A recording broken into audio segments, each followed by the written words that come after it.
Shalom saudara-saudaraku sekalian, kembali bertemu kita hari ini, di mana saya akan sharing firman dengan topik The Real Success.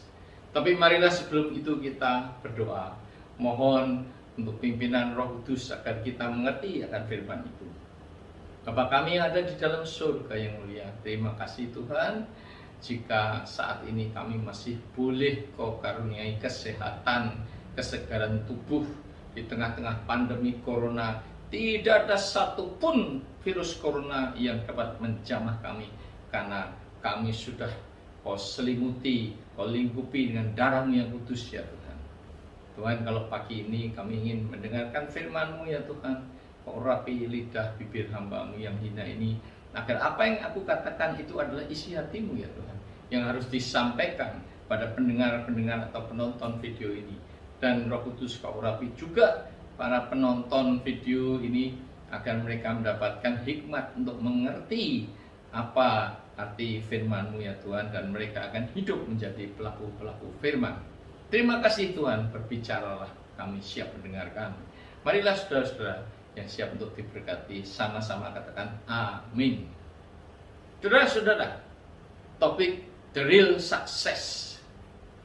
Sukses sering dikonotasikan dengan kaya raya, sukses dalam bisnis, menjadi konglomerat atau CEO, punya rumah mewah sampai jet pribadi, kapal pesiar namanya tenar, dapat keliling dunia dan sebagainya.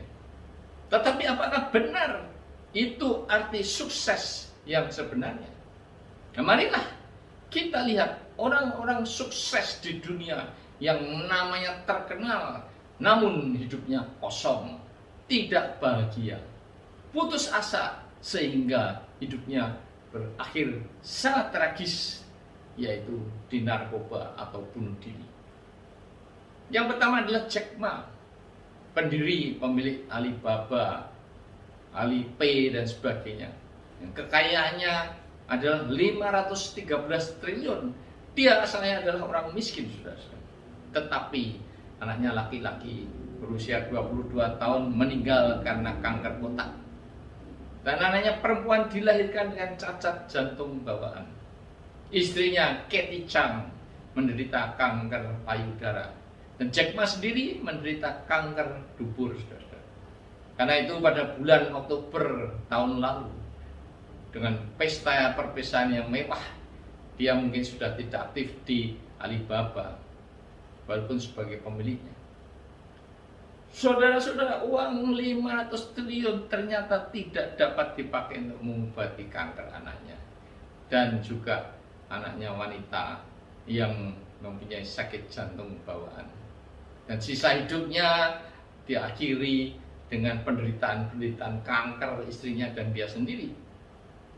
So, apa artinya uang 500 triliun itu? Yang kedua adalah Adolf Merkel. Dia orang kaya keempat di Jerman menurut majalah Forbes. Dia pemilik pabrik semen Heidelberg. Omsetnya 169 triliun rupiah per tahun. Kemudian pabrik farmasi Phoenix, omsetnya 310 triliun. Tetapi dengan omset 480 triliun itu, ketika sahamnya di VW jeblok dan dia rugi 17 triliun, apa yang dilakukannya? Bunuh diri, menabrak kereta api yang berjalan. Inilah orang yang menjadi hamba uang. Orang kaya, begitu kaya, matinya saja maunya gratis, saudara-saudara. Nabrak ke kereta api, hancur tubuhnya. Dia kan bisa membeli obat penenang, obat tidur, ataupun narkoba overdosis dan mati dengan enak. Tapi dia tidak melakukan itu, saudara-saudara. Kemudian orang-orang yang terkenal di dunia, Elvis Presley itu mungkin tahun 60-an atau 70. Kemudian Whitney Houston, yang terakhir Michael Jackson. Mereka orang-orang terkenal di dunia, pemujanya seluruh dunia, tetapi akhir hidupnya overdosis narkoba, saudara-saudara. Saudara-saudara, uang dapat membeli obat-obatan dan vitamin, multivitamin, tetapi bukan kesehatan. Uang dapat membeli seks dan pelacur-pelacur yang high class, yang mungkin ratusan juta, tetapi bukan cinta. Uang dapat membeli kesenangan, tetapi bukan kebahagiaan. Dan yang terutama, uang dapat membeli tiket keliling dunia, tetapi bukan tiket ke surga, saudara-saudara. Sebaliknya, menolak kehidupan yang mewah, putri tunggal keluarga pemilik jarum menjadi biarawati ada dalam Tribun Medan. Dia sejak kecil sampai akhirnya dia menjadi CEO di Singapura sudah bosan dengan kemewahan hidupnya, dan dia ke India mengikuti orde Ibu Teresia, menolong orang-orang miskin. Nah, orang mungkin berkata bodoh, tapi itulah yang dia cari dalam kehidupannya, hidup yang berguna bagi orang lain. Kalau begitu, apakah the real success atau sukses yang sejati itu? Saudara-saudara, hidup ini harus punya visi dan misi. Dan sebagai orang percaya, visi kita yaitu destiny atau takdir kita sama atau beda dengan orang-orang duniawi yang hidup hedonis, yaitu mementingkan hal-hal keduniawian. Destiny kita adalah finishing well di akhir kehidupan kita di dunia ini. Artinya apa? Ketika kita dipanggil, maka siapapun juga pasti akan menghadapi pengadilan tahta putih setelah nantinya kehidupan kedua di akhirat. Dalam Wahyu 3 ayat 5 dikatakan, barang siapa menang, ia akan dikenakan pakaian putih. Yang demikian, aku tidak akan menghapus namanya dari kitab kehidupan, melainkan aku akan mengaku namanya di hadapan Bapakku dan di hadapan para malaikatnya. Ayat ini menjelaskan, barang siapa menang, yaitu sebagai pemenang kehidupan ini, hidup dalam kekudusan, kebenaran, maka akan dikenakan pakaian putih yang melambangkan kebenaran, putih bersih. Dan dikatakan apa? Aku tidak akan menghapus namanya dari kitab kehidupan. Berarti tidak semua orang Kristen nantinya akan masuk surga, saudara-saudara. Karena dikatakan namanya akan dihapus, berarti dicoret dari kitab kehidupan, yang berarti juga dibuang ke lautan neraka api yang kekal. Sebaiknya yang menang, Tuhan Yesus berkata, aku akan mengaku namanya di hadapan Bapakku dan di hadapan para malaikatnya. Saudara-saudara yang menang akan diakui, inilah pemenang, lebih dari pemenang, maka dia yang selamat. Banyak yang dipanggil, tapi sedikit yang dipilih, saudara-saudara. Rasul Paulus mengajarkan dalam Filipi 2 ayat 12 agar kita mengerjakan keselamatan dengan takut dan gentar. Memang keselamatan itu adalah anugerah karena iman, bukan karena perbuatan kita, bukan karena kebaikan kita.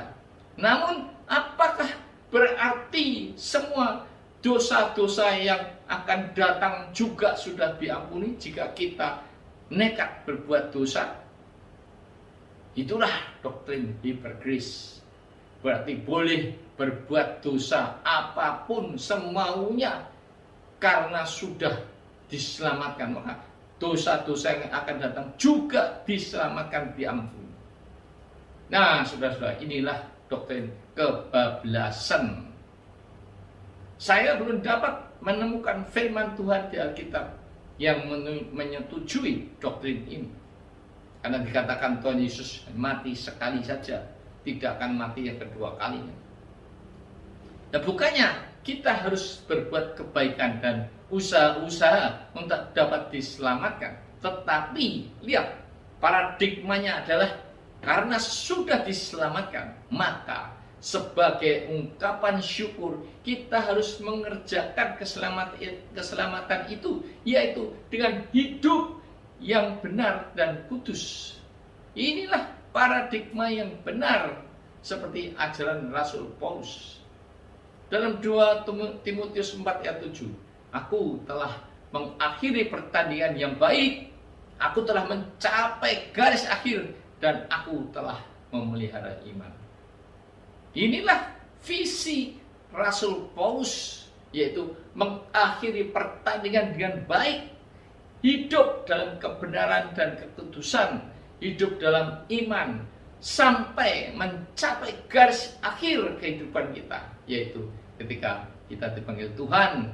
Apakah kita akan finishing well seperti dia, atau finishing not well seperti Daud dan Salomo yang tragis di akhir hidupnya, dia menyembah dewa-dewa istri gundik-gundiknya, atau juga not finishing well seperti Yudas Iskariot yang bukannya dia menyesal dan minta ampun, tapi dia malah bunuh diri, gantung diri, dan jatuh perutnya terburai.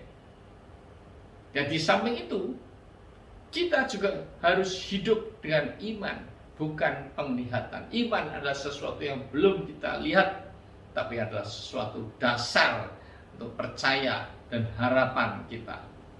Nah, untuk mendapatkan mahkota kebenaran yang dikaruniakan Tuhan pada hari akhirnya, dan bagi orang-orang yang merindukan Dia, inilah kata Rasul Paulus. Rasul Paulus dalam hidupnya penuh dengan penderitaan, seperti dalam 2 Korintus 11 ayat 23 sampai 27. Saudara dapat baca sendiri. Sayangnya, mimbar-mimbar zaman now banyak yang promosi dan iklan hidup penuh diberkati, hutang lunas, hidup tanpa masalah, dan sebagainya. Padahal Tuhan Yesus sendiri berkata, jika engkau mau mengikut aku, engkau harus sangkal diri dan pikul salib setiap hari, baru mengikut aku. Jadi, jika ternyata hidup kita tidak diberkati, malah banyak masalah, maka orang-orang semacam ini akan mencari pelarian semu. Dia mencari gereja-gereja, mencari mimbar yang khotbahnya menyenangkan hati, enak didengar telinga, atau juga pakai narkoba, alkohol, selingkuh, foya-foya, dan sebagainya. Tuhan Yesus adalah suatu contoh finishing well yang terbaik di dunia ini. Ketika dia menyerahkan nyawanya pada Bapa, dia berkata, Tetelestai, sudahlah genap. Aku telah mempermuliakan engkau di bumi dengan jalan menyelesaikan pekerjaan yang engkau berikan kepadaku untuk melakukannya. Dalam Yohanes 17 ayat 4. Inilah satu-satunya karya teragung di dunia yang pernah ada, yaitu bagaimana Yesus meninggalkan segala kemuliaan dan kesetaraannya dengan Allah, mau turun ke dunia, lahir di kandang binatang, patuh dan taat kepada kedua orang tuanya di dunia yang notabene adalah ciptaannya, dan sampai sangat menderita dan mati di kayu salib karena taat pada Bapanya di surga, untuk memuliakan Bapa di surga dan untuk menyelamatkan, menebus dosa-dosa manusia seperti saudara dan saya. So on the way to the final destination, what shall we do? Ke arah destinasi akhir, menuju ke arah itu, apa yang harus kita lakukan, saudara-saudara?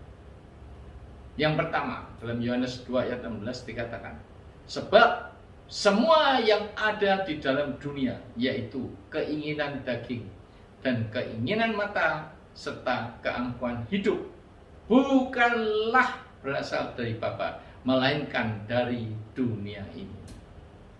Tinggalkanlah semuanya itu, saudara-saudara. Apakah keinginan daging? Ada dalam Galatia 5 ayat 19 sampai 21, seperti percabulan, kecemaran, hawa nafsu, pesta pora, dan sebagainya.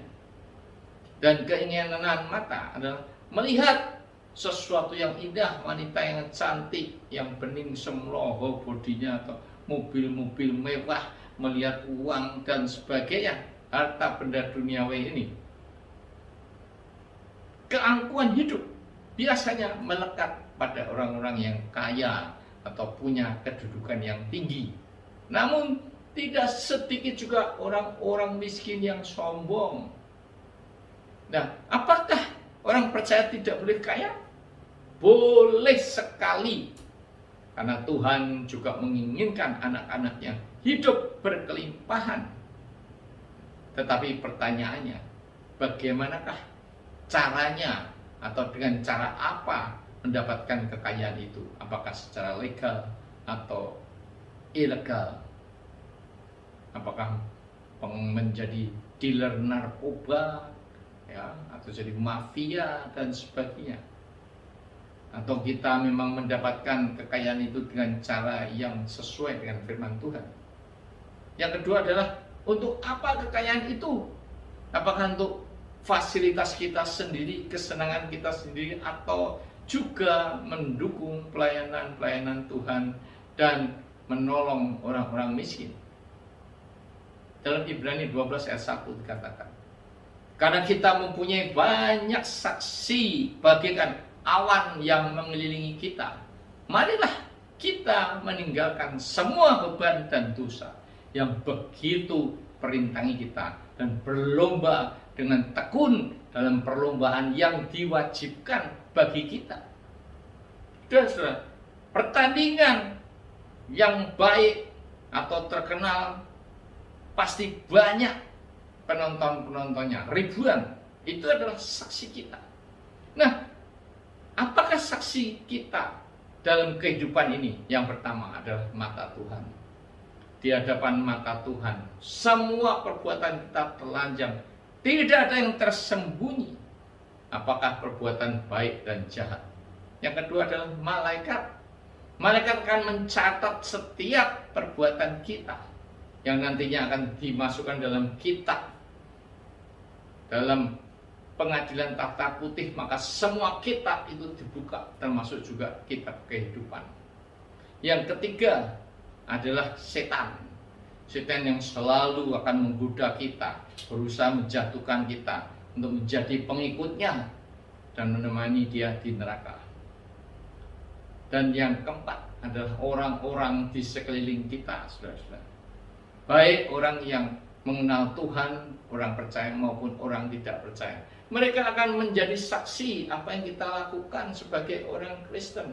Apakah kita hidup penuh kasih, menjadi pelaku firman, atau sebaliknya kita menjadi orang yang pelit, sering marah, menghina orang dan sebagainya.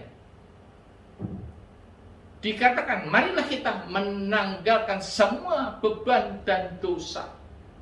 Dalam setiap pertandingan tidak ada peserta pertandingan yang membawa beban, saudara. Apakah itu apa saja, 10 kilo sampai karung, dia tidak mungkin membawa beban itu, karena dia akan terhambat kemajuannya. Karena itu dikatakan menanggalkan semua beban dan dosa. Dalam bahasa Inggrisnya ada lay aside, tinggalkan di samping kita dosa itu yang begitu merintangi kita. Inilah yang akan merintangi kita untuk dapat finishing well di akhir hidup kita, dan berlomba dengan tekun. Jadi kita dalam perlombaan pertandingan kehidupan ini, kita harus tekun, tetap tekun dengan Tuhan. Apapun yang terjadi, masalah maupun kesenangan, berkat, kita tetap dengan tekun, mata kita terarah kepada Tuhan. Seperti Rasul Paulus berkata, aku meninggalkan, melupakan apa yang ada di belakang, dan aku melihat jauh ke depan. Dan dikatakan perlombaan yang diwajibkan bagi kita. Jadi tidak terkecuali, saudara-saudara, siapa saja harus mengikuti perlombaan kehidupan ini. Tinggal masalahnya kita menang atau kalah. Ibrani 12 ayat 2 dikatakan, marilah kita melakukannya dengan mata yang tertuju kepada Yesus yang memimpin kita dalam iman yang membawa iman kita kepada kesempurnaan, yang dengan mengabaikan kehinaan tekun memikul salib ganti sukacita yang disediakan bagi Dia yang sekarang duduk di sebelah kanan Allah Bapa. Saudara-saudara, dalam kehidupan pertandingan tadi, mata kita tertuju kepada Yesus yang memimpin kita dalam iman. Jadi kita hidup dengan iman, bukan dengan mata penglihatan, saudara-saudara. Membawa iman kita kepada kesempurnaan. Kita akan sempurna, saudara-saudara, sekalipun apapun yang terjadi dalam hidupmu. Seperti kata Horatius Spafford dalam lagunya, "It is well with my soul." Ketika hidupku tenang bagaikan air sungai, ataupun banyak kesengsaraan dalam hidupku, badai topan dan gelombang samudera masalah menerpa hidupku, Allah telah mengajarkan padaku untuk berkata, "Tenanglah jiwaku, it is well with my soul." Itulah, saudara-saudara, iman yang dibawa oleh Tuhan Yesus pada kita untuk tidak takut dan menghadapi masalah-masalah dalam dunia ini. Dan dikatakan tekun memikul salib ganti sukacita.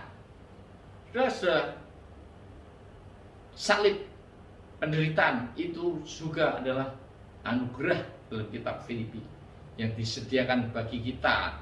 Jadi bukannya kita hidup enak terus, saudara. Yang sekarang Dia duduk di sebelah kanan Allah Bapa. Dia telah menyediakan bagi kita mansion, tempat bagi kita. Menyediakan bukannya mansion, juga RSSSS, rumah sangat sederhana sekali, selonjor saja susah, yaitu bagi mereka yang menyia-nyiakan hidupnya untuk kepentingan mereka sendiri, lupa untuk melayani Tuhan. Dalam visi dan misi, maka bukannya aku sendiri yang hidup, melainkan Kristus yang hidup di dalam aku dan hidup oleh iman. Itulah dikatakan Rasul Paulus dalam Galatia 2 ayat 20. Jesus is everything. Dia adalah segalanya bagi kita. Ada lagu, Dialah segalanya bagiku. Dialah segalanya, Dia bagiku. Itulah, saudara-saudara. Dia adalah pokok anggur dan kita adalah carang-carangnya.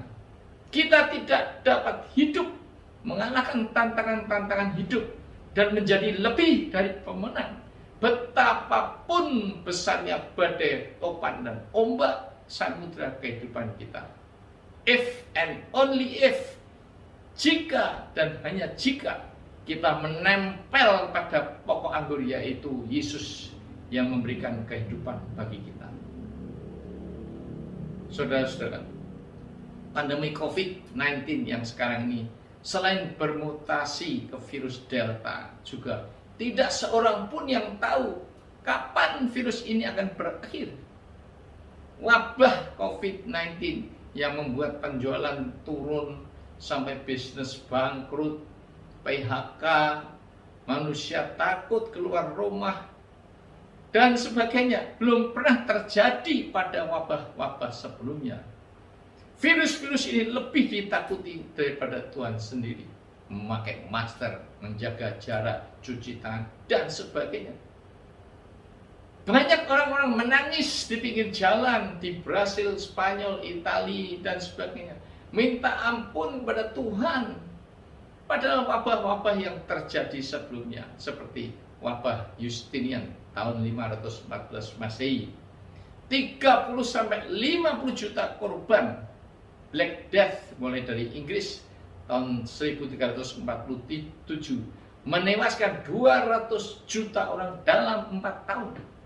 Cacar air, kolera, HIV AIDS, flu Spanyol, 50 juta korban dan sebagainya, tetapi tidak ada protokol kesehatan pada wabah tersebut.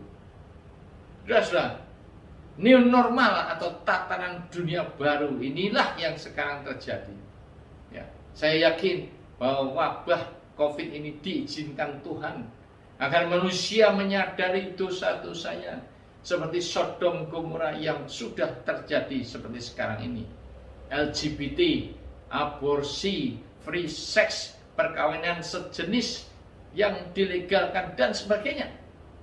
Agar semuanya itu bertobat dan menggunakan waktunya untuk rapture, persiapan rapture, lebih mendekat pada Tuhan sehingga terangkat ketika rapture terjadi. Nobody knows kapan virus COVID-19 akan berakhir. Satu-satunya cara adalah hanya patuh dan taat atau adheres to, bergantung sepenuhnya, relies on, dan percaya sepenuhnya, trust in Him, maka tidak akan pernah dipermalukan atau dikecewakan. Dalam Roma 10 ayat 11 Amplified Classic Bible. Saudara-saudara, hari Tuhan pasti terjadi, namun anehnya tidak ada seorang pun yang tahu kapan akan terjadi. Hari Tuhan itu adalah yang pertama, kematian, kedua, kedatangan Tuhan Yesus, yang kedua, turun di awan. Kematian tidak harus sudah berumur tua, karena bayi dalam kandungan atau bayi yang baru berumur berapa hari, anak-anak, remaja maupun yang dewasa sampai yang sudah tua dapat meninggal setiap saat. Apakah karena sakit jantung bagi yang sudah dewasa, kecelakaan, dan yang lagi populer sekarang adalah COVID-19. 3 hari meninggal, saudara-saudara. Yang kedua adalah kedatangan Tuhan Yesus. Yang kedua, turun di awan seperti pencuri, seperti kilat yang sinarnya memancar dari timur ke barat. Semuanya serba mendadak, dan yang tidak berjaga-jaga serta masuk ke dalam kriteria buah sulung roh yang sudah siap diangkat, maka akan tertinggal untuk mengalami masa tribulasi atau penderitaan selama 2 kali 3,5 tahun. Untuk penjelasan ini, bukalah renungan saya tentang rapture. Dan sebagai kata penutup, renungkanlah, apakah saudara dan saya sudah siap jika dipanggil menghadap Tuhan? Apakah saudara dan saya benar-benar mengalami the real success sehingga dapat finishing well? Apakah nama saudara dan nama saya juga masih ada di dalam kitab kehidupan sehingga kita beroleh keselamatan? Bertobatlah sekarang juga jika belum siap dipanggil Tuhan, sebelum terlambat, karena hari Tuhan akan tiba setiap saat. Bertobatlah, is now or never, atau que sera sera, whatever will be, lagu yang sangat saya senang. Sak karpe, buh orang roh. Saudara-saudara, the bad news, time is running. Kabar buruknya adalah waktu terus berjalan. But the good news, you are the pilot. Berita baiknya adalah saudara yang mengandalkan waktu itu. Amin. Tuhan, terima kasih Tuhan atas firman-Mu yang mengingatkan kami semua bahwa kami harus finishing well, Tuhan, dengan mempertahankan hidup dalam kebenaran dan kekudusan, ya Tuhan, yang akan dimampukan oleh Roh Kudus, karena kami tak sanggup hidup kudus. Kudus adalah sifat-Mu, ya Allah. Tuhan, ingatkan kami untuk bertobat dari segala dosa-dosa yang masih kami lakukan, dan mengingat bahwa kami harus bertanding. Semuanya diwajibkan untuk bertanding dalam hidup ini. Apakah kita akan finishing well atau sampai not finishing well seperti Yudas, saudara-saudara. Nah, ketika kita menjadi pemenang, Kau akan memberikan pakaian putih sehingga nama kami tidak Kau coret dari dalam buku kehidupan, dan Kau akui di hadapan Bapa dan malaikat, yang berarti Engkau memberikan keselamatan kepada kami, karena kami bisa finishing well Tuhan.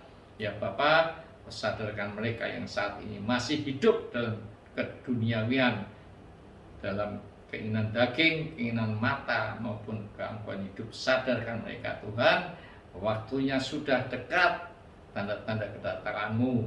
Ya Bapa, terima kasih Tuhan, biarlah firman-Mu ini dapat menjadi pedoman dalam hidup kami, agar kami dapat finishing well. Bekerjalah Roh Kudus, hamba-Mu selesai berbicara. Terima kasih Tuhan, dalam nama Tuhan Yesus kami berdoa dan mengucap syukur. Mari yang sudah merasa diberkati dengan firman ini, bersama-sama katakan amin. Haleluya.